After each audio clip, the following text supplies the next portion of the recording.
Hi, I'm Kat Dunn. I'm the author of Hungerstone and Bitterthorn. I'm finding the more I write, the more that I'm just sort of, trying to do the stuff that I find great fun, hence Lesbian Vampires at a Big Crumbling Mansion. But also, there's ideas and issues and thoughts that I'm sort of turning over in my mind and putting them into a story and looking at them from lots of different angles. It's sort of a way of thinking about that. So my previous novel, Bitterthorn, was written sort of in the aftermath of my mum dying when I was living alone during lockdown, and so it was very intensely about loneliness and isolation and the real struggle of having lost connection with people who matter to you, and the struggle to the risk of trying to form that again elsewhere. And so it was a very personal book, but it felt a little bit more universal, I think, because of the time I was writing it in and then sort of published it afterwards, whereas this is much more, it's a very angry book and it's a very frustrated book, and there's a lot of unlikable female character energy. I first read Carmilla when I was a teenager in a sort of frantic, it's a very short novel, and I sort of swallowed it whole in a day in that sort of very emotional teenage phase where it's sort of everything you've ever wanted has suddenly come alive in a book. It's sort of, it's girls and they're looking at each other and they're sort of touching and everyone's wearing velvet and there's big castles, and it was just, it meant a lot to me at the time, and it sort of then went and lived in the back of my head for a very long time after that.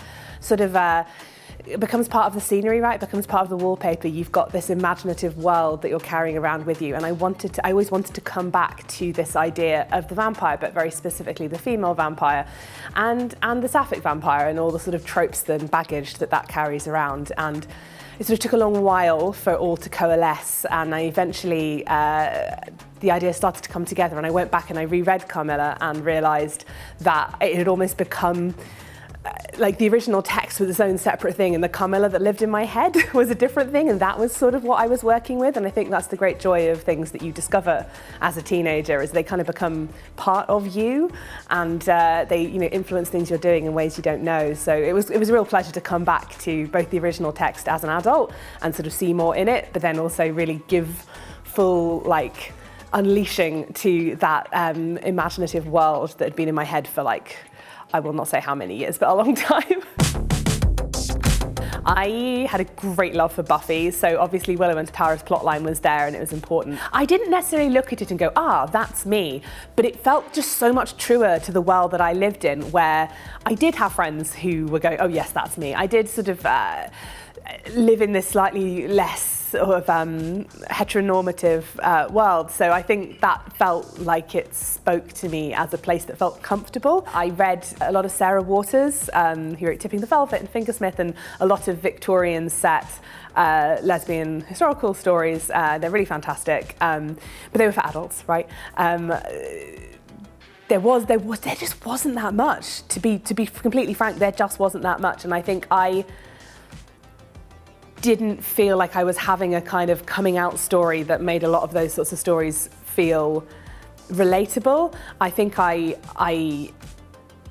in some ways, there's a lot of other stuff happening in my life that meant figuring out sexuality was massively on the back burner. I'm interested in writing stories where the queerness is somewhat incidental, in that there can be a story of so my first series, the Battalion, the Dead trilogy, was just a big historical fantasy adventure in the French Revolution, and I sort of wanted to have that big found family adventure story where it was kind of queer found family, but that wasn't the point. And I think, with Bitterthorn and then with Hungerstone, they're kind of novels that stand in and of themselves, and it's not specifically discussing queerness. And I think there is great value to the work that does specifically discuss queerness aspects of that experience in terms of coming out, dealing with family. I think that's incredibly important work, but there's that fine balance forever over never discussing those things or only discussing those things. And I think I was interested in just this sort of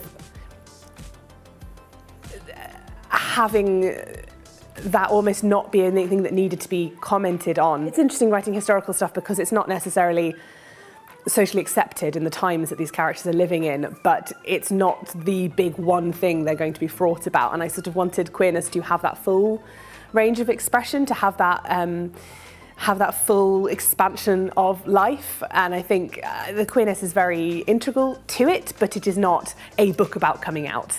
And I think, for me at least, when I was growing up, so I grew up under Section 28 until I was about 15 or so. So the queer narratives you could get were limited, and they were often about the queer experience and often about pain. And obviously that is incredibly important, incredibly meaningful, very beautiful pieces of literature. But it was in order to find just stuff happening and you were also gay. I mean, you're on the internet reading fan fiction and stuff, and it was sort of you'd sort of spot something queer coded on TV and be like, oh my God, it's there, it's there. So I sort of wanted to just give that expansive feeling to readers, so it's sort of, you don't have to know how you feel about your own sexuality or have come out or fully be able to sort of stand up and give some determined fixed position about who you are.